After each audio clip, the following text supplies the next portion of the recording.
오늘은 요한복음 8장 2절에서 11절인데요. 함께 읽겠습니다. 아침에 다시 성전으로 들어오시니 백성이 다 나오는지라 앉으사 그들을 가르치시더니 서기관들과 바리새인들이 음행 중에 잡힌 여자를 끌고 와서 가운데 세우고 예수께 말하되 선생이여 이 여자가 간음하다가 현장에서 잡혔나이다. 모세는 율법에 이러한 여자를 돌로 치라 명하였거니와 선생은 어떻게 말하겠나이까? 그들이 이렇게 말하면 고발할 조건을 얻고자 하여 예수를 시험함이로라. 예수께서 몸을 굽히사 손가락으로 땅에 쓰시니 그들이 묻기를 마지 아니하는지라.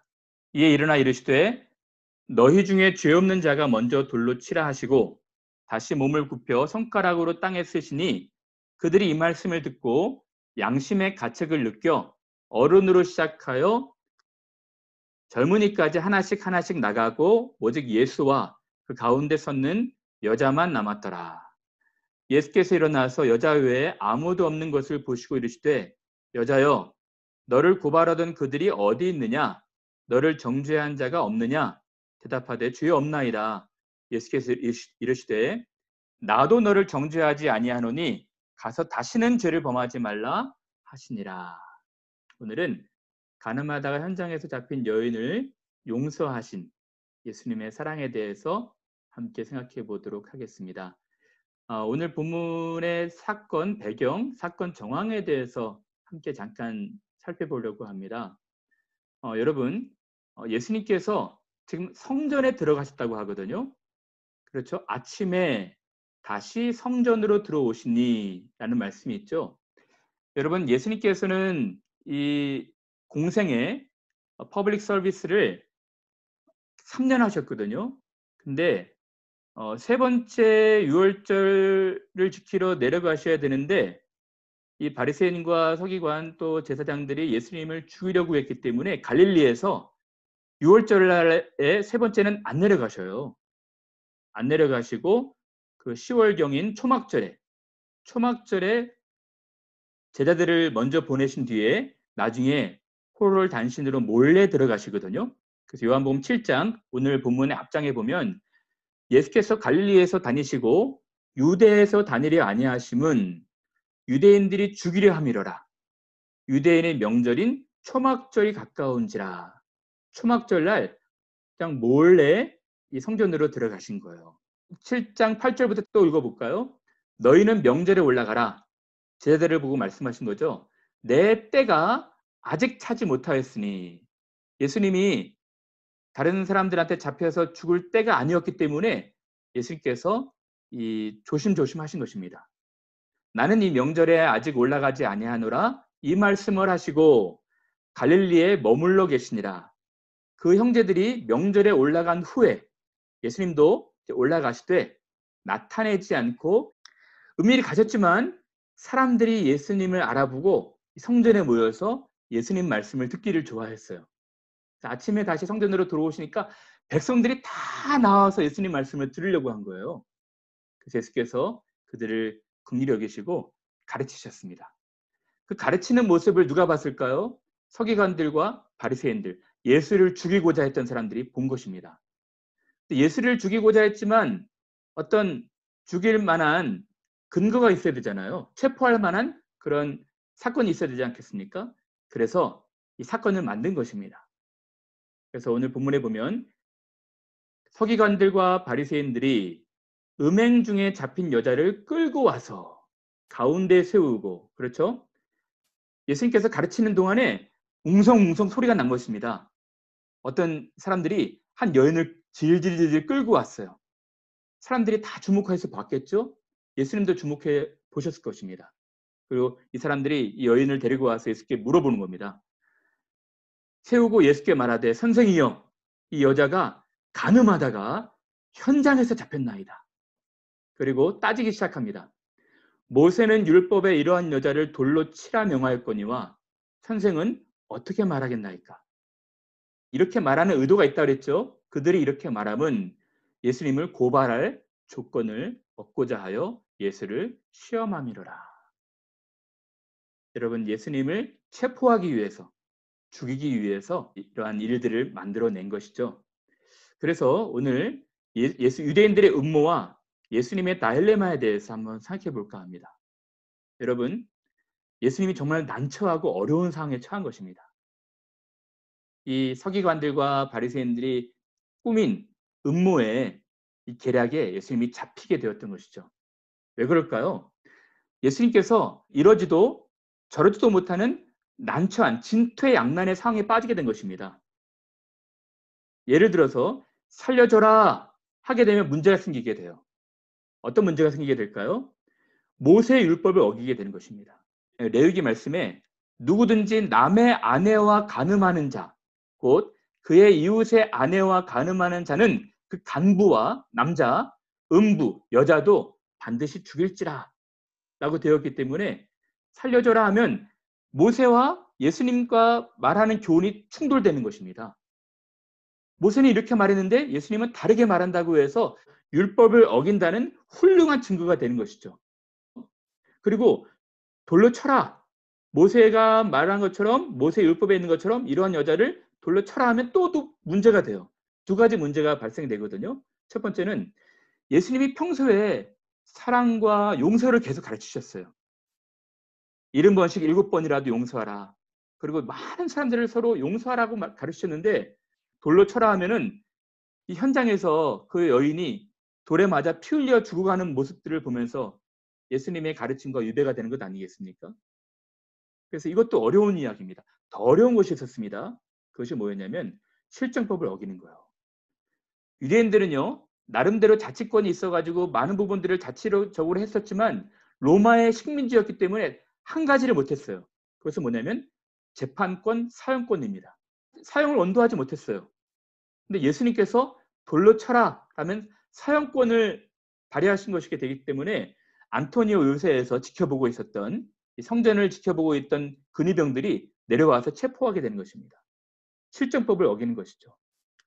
야, 이 바리새인들과 서기관들이 기가 막힌 그물을, 올무를 지금 만들어 놓은 것입니다. 이러지도 못하고 저러지도 못하는 상황이 된 것이죠. 근데 여러분, 이 상황 자체가 이상해요. 뭐가 이상하냐면 이 일들이 아침에 일어났습니다. 대개 이런 음행이나 간음들은 저녁에 일어나지 않았겠습니까? 근데 아침부터 예수님을 잡기 위해서 이 사람들이 이 여인을 끌고 온 것이죠. 그리고 또 이상한 건 뭐냐면 여자는 있는데 현장에서 잡았다고 하는데 남자가 없어요. 제가 볼 때는 남자는 아마 대역을 쓴 것 같거든요. 그리고 여자만 잡기를 바랬던 것이죠. 어쨌든 잘 모르겠지만 여자는 잡았지만 남자가 없습니다. 그래서 애매한 상황이기도 했어요. 그러나 어쨌든 예수님을 죽이고자 하는 흉계로 이 예수님을 난처한 상황에 몰아넣었던 것입니다. 그러면 예수님의 판결은 어땠을까요? 예수님의 판결이 기가 막혔습니다. 여러분들 잘 아는 내용입니다. 예수께서 이 땅에다가 무엇을 계속 쓰고 계신 거예요. 무엇을 쓰고 계셨는지는 아무도 모릅니다. 예수께서 몸을 굽히사 손가락으로 땅에 쓰시니 계속 그들이 재촉해서 물어보는 겁니다. 왜 말이 없습니까? 빨리 말을 해 주십시오. 빨리 이 여자에 대해서 어떻게 처리해야 되는지 당신이 좀 얘기해 주십시오. 라고 다그치기 시작했습니다. 그때 예수께서 일어나서 이렇게 말씀하십니다. 너희 중에 죄 없는 자가 먼저 돌로 쳐라. 아무도 상상하지 못하는 기가 막힌 말씀을 하신 거예요. 이 성난 군중을 한숨에 잠재우는 놀라운 말씀이었습니다. 저는 이때 성령 하나님께서 강권적으로 역사하셨다고 생각이 들어요. 사람들이, 이 성난 군중들이 자기의 양심의 가책을 느끼는 건 쉬운 일이 아니었습니다. 근데 성령께서 그들의 마음을 다 살펴보신 것이죠. 음욕을 품는 자마다 간음한 자라고 말씀을 하셨잖아요. 마음에 이미 간음한 사람들이 얼마나 많았겠습니까? 이 부분에서 자유로운 사람이 누가 있겠습니까?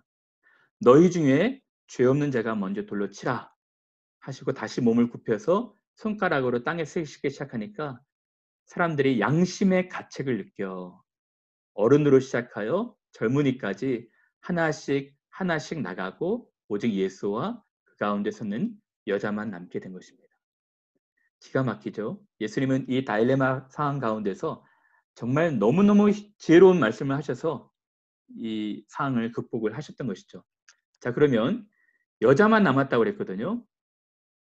이 여자에게 예수께서 어떻게 말씀을 하셨을까요? 예수께서 일어나사 여자 외에 아무도 없는 것을 보시고 이르시되 여자여 너를 고발하던 그들이 어디 있느냐?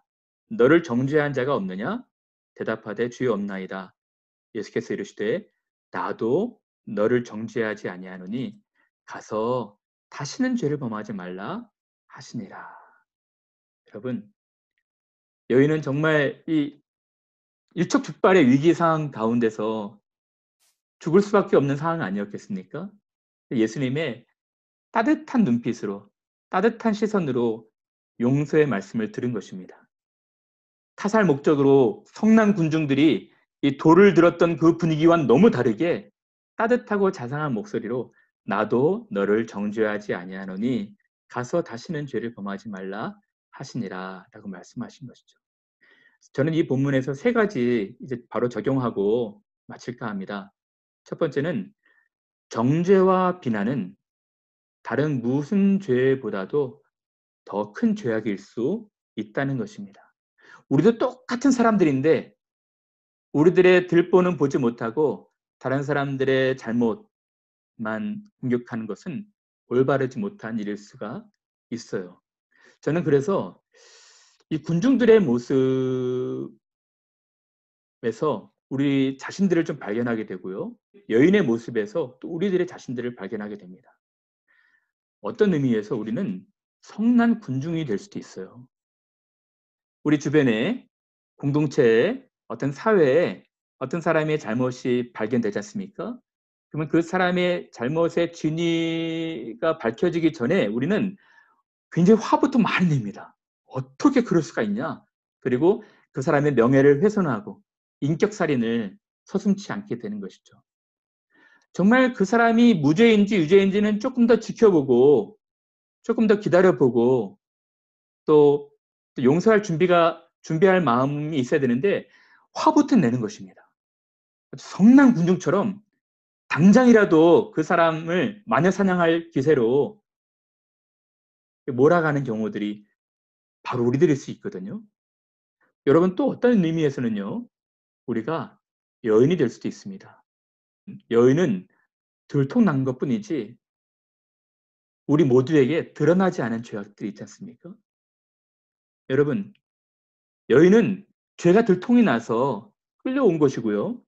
우리는 남들 몰래 은밀하게 몰래 하는 들통만 나면 순식간에 지탄받고 비난받을 만한 우리만이 아는 내밀한 죄악들이 있는 것입니다. 그렇지 않을까요? 다른 사람들한테 우리의 마음이 다 폭로가 되고 이것이 누설이 되게 되면 정말 부끄럽고 민망한 일들이 없겠습니까? 여러분, 우리도 그 상황에 있을 수가 있다는 것입니다. 드러나지 않을 뿐이지. 들통나지 않았을 뿐이지 덜컥덜컥 겁이 나는 상황들이 우리 스스로 돌아보면 없겠습니까? 저는 첫 번째로 정죄와 비난은 하나님이 싫어하시는 죄악이라는 것을 우리 모두가 알았으면 좋겠어요. 우리는 군중이 될 수도 또 여인이 될 수도 있는 상황에 있는 사람들인 것입니다. 두 번째로 한번 살펴볼까요? 두 번째는 회복을 위해서 희생하는 것이 용서라는 것입니다. 여인은 지금 용서를 받았어요. 여러분, 현장에서 간음하다가 현장에서 빼도 박도 못하게 사람들한테 들켜서 잡혀온 것이거든요. 근데 예수께서 나도 너를 정죄하지 아니하노니 라고 용서의 말씀을 하셨어요.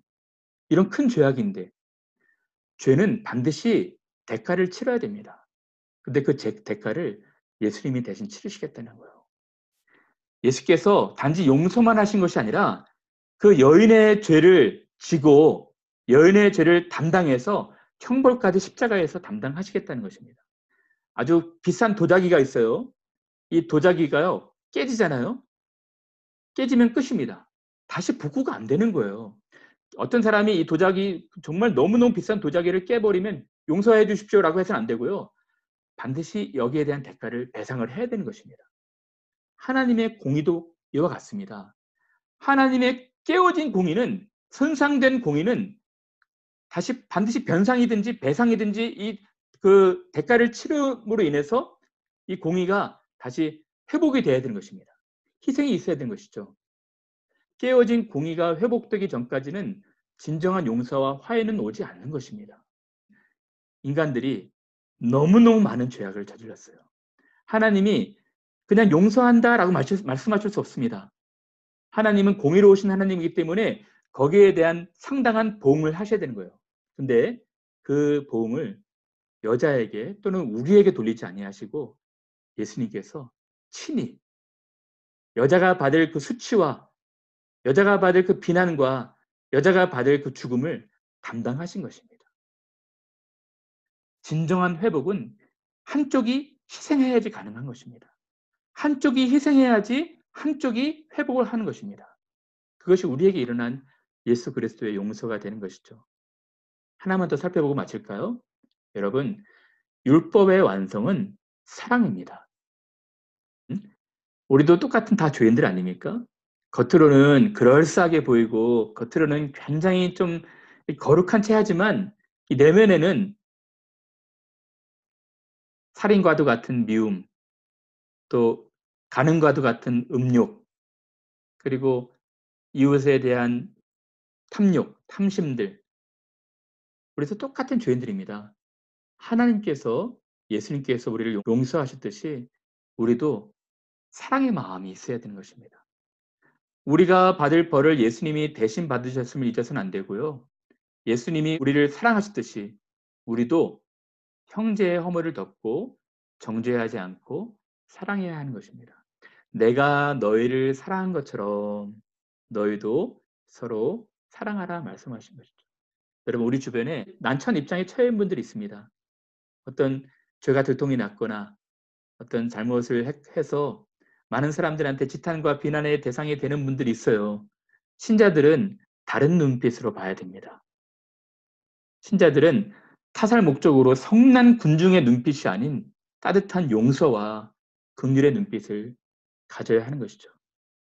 왜 그러냐면 예수께서 우리를 그렇게 대하셨기 때문입니다. 말씀 한 구절 읽고 마칠까요? 로마서 13장 말씀입니다. 남을 사랑하는 자는 율법을 다 이루었느니라.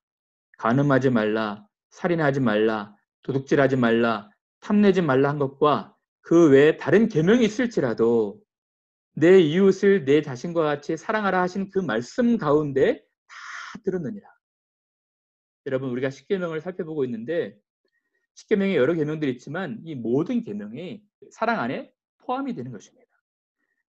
내 이웃을 내 자신과 같이 사랑하라 하신 그 말씀 가운데 다 계명이 들었다는 것이죠. 사랑은 이웃에게 악을 행하지 아니하나니 그러므로 사랑은 율법의 완성이니라. 이제 말씀을 마칠까 합니다. 여러분, 정말 우리는 연약한 사람들 아니겠습니까? 정말 부족한 사람들이잖아요.